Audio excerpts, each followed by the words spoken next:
kasih. Selamat pagi, Bu Regina, Bapak-bapak, Ibu-ibu yang terkasih. Ya, kita hari ini masuk di bagian yang kedua. Setelah bagian yang pertama, kemarin seminggu itu yang saya bagikan mengenai kekudusan adalah karya Roh Kudus. Tugas ini melampaui kekuatan kita, hanya Tuhan yang mengetahui jalan setiap orang. Kesetiaan pada anugerah mendatangkan anugerah lebih lanjut. Hari ini kita masuk bagian kedua, bagaimana kita dapat memupuk inspirasi. Masih di dalam karya Roh Kudus ya. Ini saya ambil dari bukunya Jacques Phillips. Bagian kedua ini mengajari kita Allah mengasihi setiap orang dengan kasih yang unik. Ia ingin menuntun mereka semua menuju kesempurnaan. Tetapi pada saat yang sama, ia memiliki jalan yang sangat berbeda untuk setiap orang. Jadi kita semua dituntun di dalam jalan yang berbeda-beda. Ini berarti bahwa frekuensi dan karakteristik inspirasi rahmat akan berbeda dari satu orang ke orang lain. Kita tidak dapat memaksa roh dan Allah adalah penguasa karunia-Nya. Meskipun demikian, tidak dapat diragukan bahwa Allah akan memberikan kepada setiap orang setidaknya inspirasi yang dibutuhkannya untuk pengudusan dirinya sendiri. Inilah yang dikatakan Santo Fransiskus de Sales, mereka yang menjaga hati mereka tetap terbuka terhadap ilham-ilham kudus berbahagia. Karena mereka tidak akan pernah kekurangan ilham-ilham, inspirasi yang mereka butuhkan untuk hidup dengan baik dan saleh dalam keadaan mereka dan untuk menjalankan tugas-tugas profesi mereka dengan cara yang kudus. Karena sebagaimana Allah memberikan melalui alam kepada setiap hewan naluri yang dibutuhkan untuk pemeliharaannya dan untuk menjalankan sifat-sifat alaminya, demikian pula jika kita tidak menolak rahmat Allah, Dia memberi kita masing-masing ilham-ilham yang kita butuhkan untuk hidup, bertindak, dan mempertahankan diri kita di dalam kehidupan rohani. Perlu juga ditambahkan bahwa gerakan-gerakan roh ini, walaupun sayangnya gerakan-gerakan ini memiliki sedikit tempat dalam kehidupan banyak orang Kristen, bukanlah sesuatu yang luar biasa dalam dirinya sendiri. Namun, hal itu merupakan bagian dari fungsi normal kehidupan spiritual.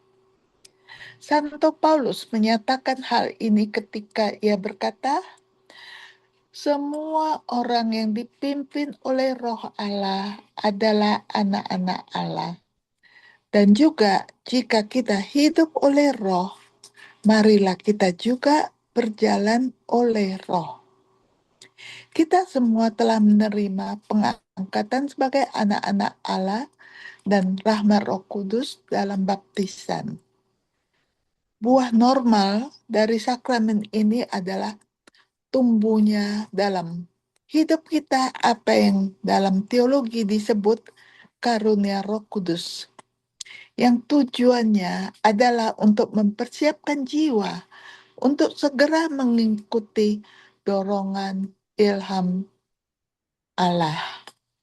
Satu Thomas juga berkata, karunia Roh Kudus menjadikan semua kemampuan jiwa mampu tunduk pada gerakan Allah. Setiap orang Kristen hendaknya mendambakan dan berdoa untuk mendapatkan inspirasi kasih karunia ini.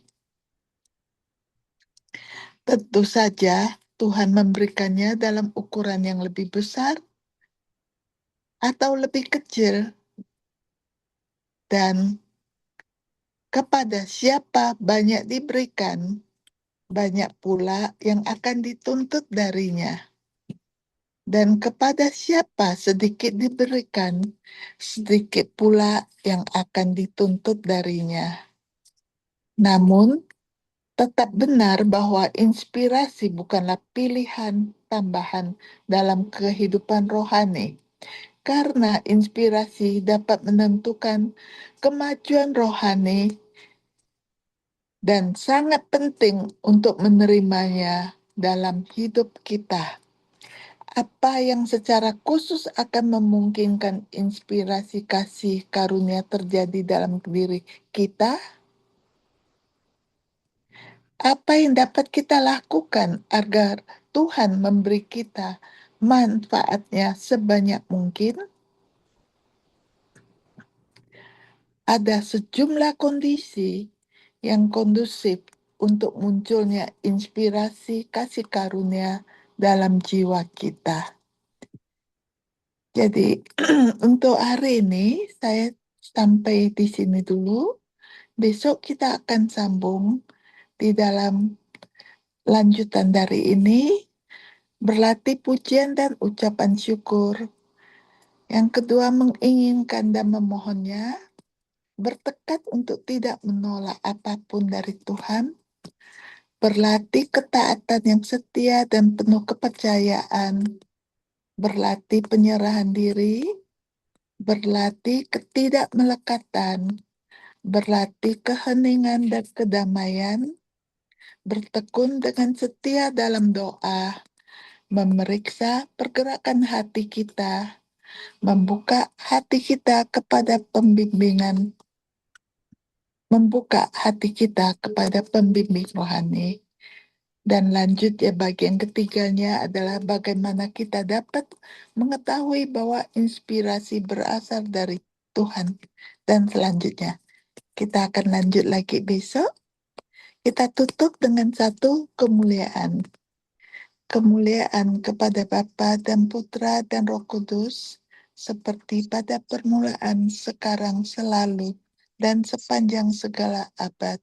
Amin. Terima